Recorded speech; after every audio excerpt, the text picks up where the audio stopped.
This is Trend Following Radio, where great thinking comes alive. Nobel Prize winners, legendary traders, best-selling authors, and the pros that know what drive us irrational human beings. I am your host, MICHAEL COVEL. Not filtered, raw, honest. That's my passion.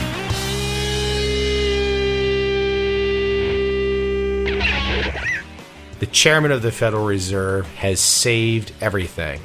He has ensured that we will absolutely reach massive new prosperity. The head banker, the head honcho, the man who could not predict, did not know anything bad was going to happen with real estate, has given us full comfort that rates will be set at essentially zero through 2014. Well, that's about what, 35 months? I mean, how exciting is that? I mean, right now, go long stocks, go long Miami condos, start buying Orlando land. The good times are back. There's no way, there's absolutely no way that anything can go down. When you have that kind of an accommodative Fed, someone that's saying, hey guys, we're just going to keep rates at zero. If you've saved any money, who cares? It doesn't make a difference. This is all about increasing the asset prices. That's it. So good times are here. Buy in. Yeah, I guess that's really not true. Because when the Federal Reserve has to take the step of locking in rates at basically zero, behind the scenes, it must be bad. It must not be pretty.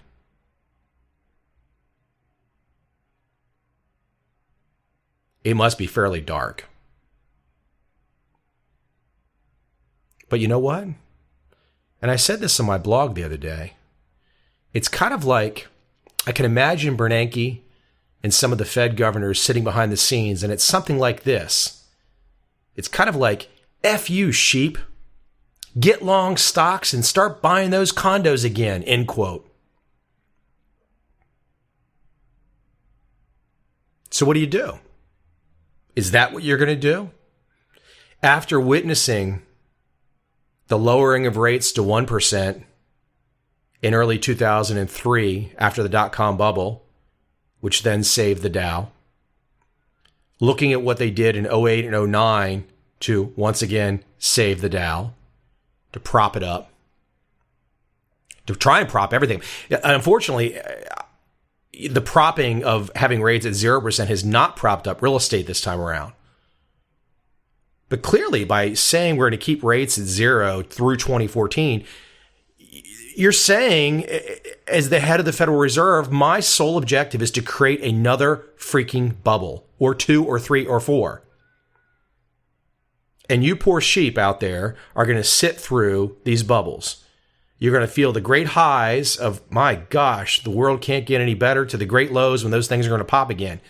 Because they're going to rise and they're going to pop. They're going to rise and they're going to pop. Wash, rinse, repeat. Lather hard, wash, rinse, repeat. That's the routine. My entire film, and I did a documentary film on this subject, Broke the New American Dream, is all about this process that the Fed is engineering. And it's a process. I mean, you could say, well, it's sad, or it's this or that, or you could blame somebody. I don't really blaming someone. That doesn't really do anything for me personally. Because at the end of the day, no matter what the Fed does, no matter what a politician does, no matter what any talking head says, no matter what Goldman Sachs does, we have one life to live. That's it. One life. And at the end of the day, the responsibility has to be on our shoulders. So I can sit here and I can devise all kinds of boogeymen and fearful characters behind the trees that we should be afraid of. But that doesn't do you any good. So, yeah, it's interesting that the Fed has said we're going to keep rates at 0 through 2014. And I'm sure when we get to the end of 2014, well, I'm not sure, but it would not surprise me when we get to the end of 2014, if you look at how Japan has been handled for the last 20 years, that they give the old zero rates another 5 years. And anybody that saved any money is clearly earning no interest income at all. That's been removed. Save for a lifetime to have interest income? Nope, gone, ton. That's not part of the game. But once again, my big picture view here is to try and describe accurately what's happening. And we have build bubbles, pop bubbles. Build bubbles, pop bubbles. That's our life. That's what's going on. That's what's being engineered. And there's a lot of different reasons for it. And we can speculate for all those different reasons. You know, Americans want to feel like they're number one, even when they're high in debt. We want to ignore the fact that automation is eliminating the need for human capital. We don't want to have losers. Everyone has to be a winner. We can have all these various scenarios. But like I said, at the end of all this, if you objectively look at this situation, bubbles, pop bubbles, bubbles, pop bubbles, you need a strategy.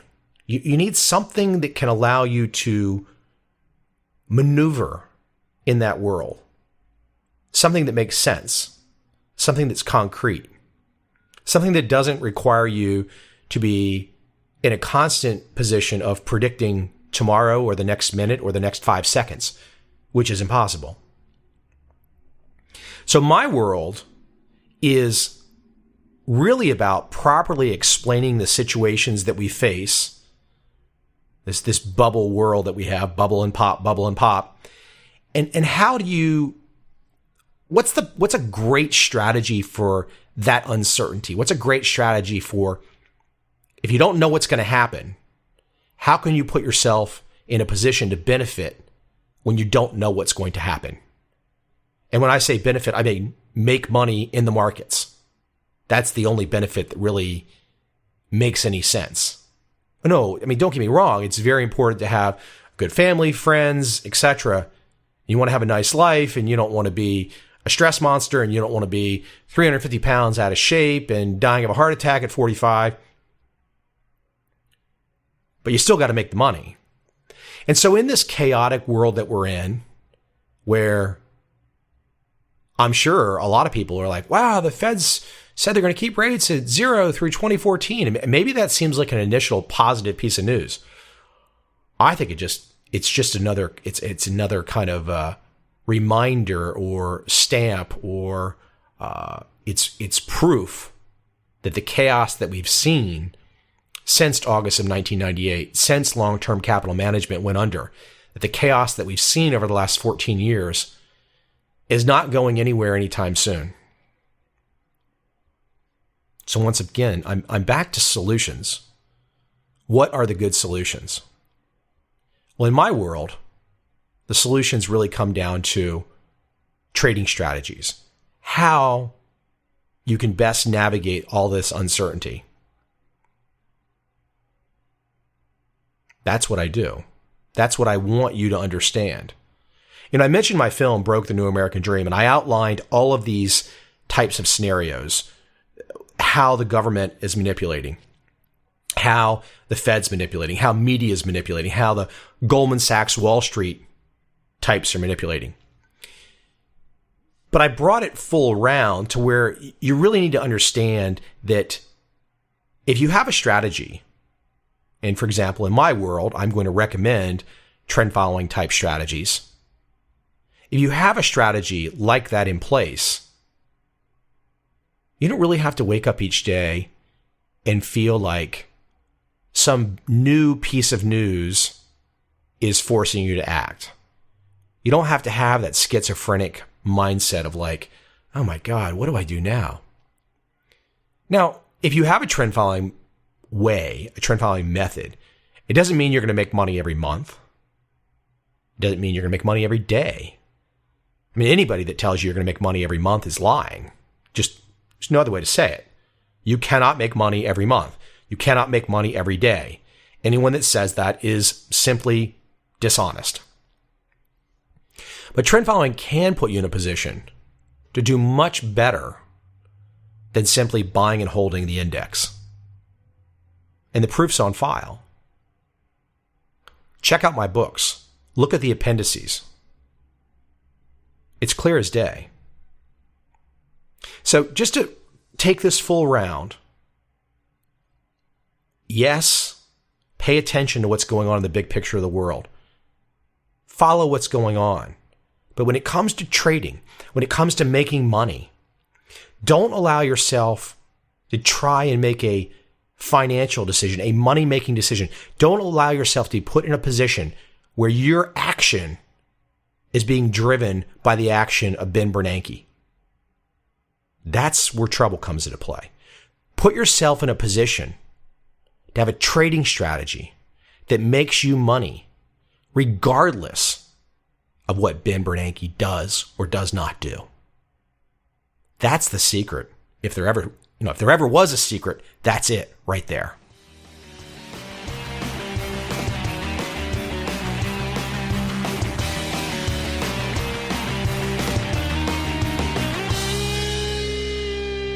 I don't know much about Joe Granville. I mean, he's one of those guys, he's a market prognosticator, a market guru. Apparently he's 89 years old. And he just had a clip the other day, a video clip that was on Bloomberg. And he is calling for the Dow to drop from its current levels to about 8,000 sometime in 2012. And he's a technical analysis type guy. He's not using fundamentals. I like that about him. But I think one of the most confusing things about my work is this subject of technical analysis. Because here you have an example of Joe Granville, comes on TV, 89 years of age, and he makes a big, bold prediction. And as the host on Bloomberg said, he said, gosh, this is one of those bearish calls I think I've ever heard. And he's calling for a 50% drop in the Dow. I don't necessarily know if it's a massively bearish call or not. The Dow's dropped 50% on multiple occasions in the last 10 years, so that's not that big of a deal. I think the confusing part, though, is that for people that don't really know technical analysis,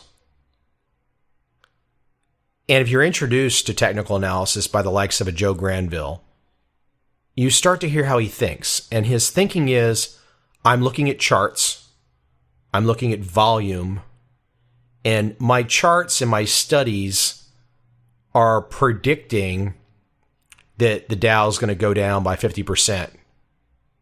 And Granville goes on to further state that the basis of this study, the basis of this chart is his work from nearly 50 years ago.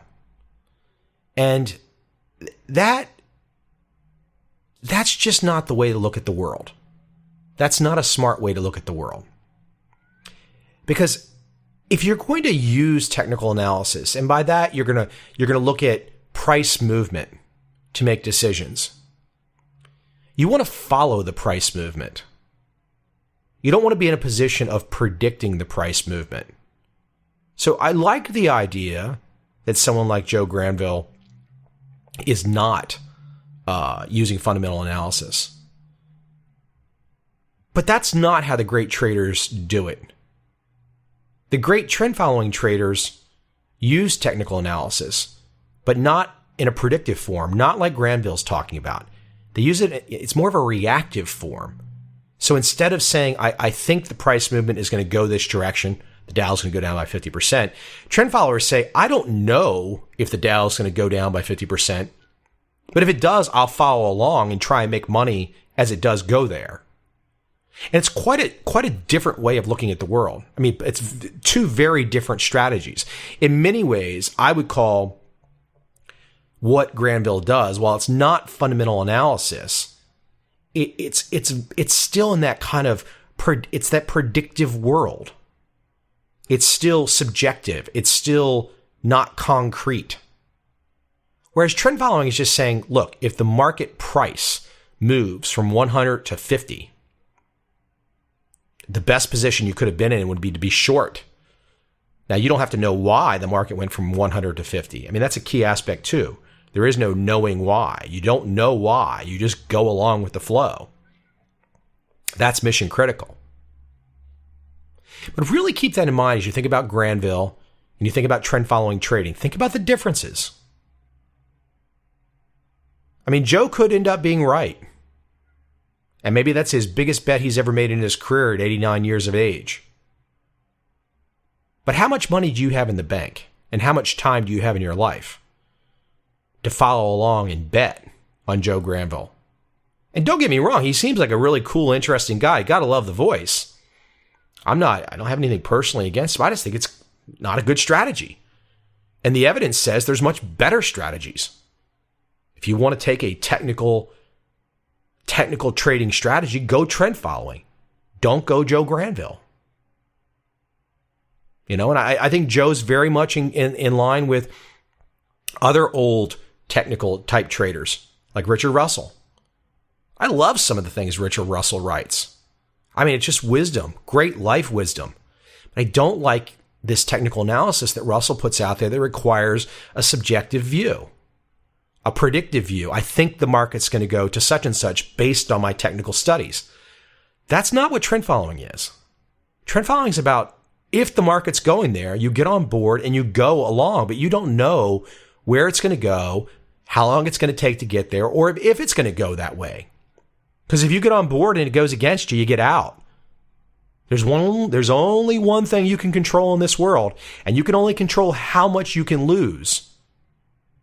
So if you get on board that trend and it goes against you, you get out. So really, keep this in mind as you think about technical analysis and you think about trend following, you think about the differences between prediction and reaction. Big time differences in your potential to earn money.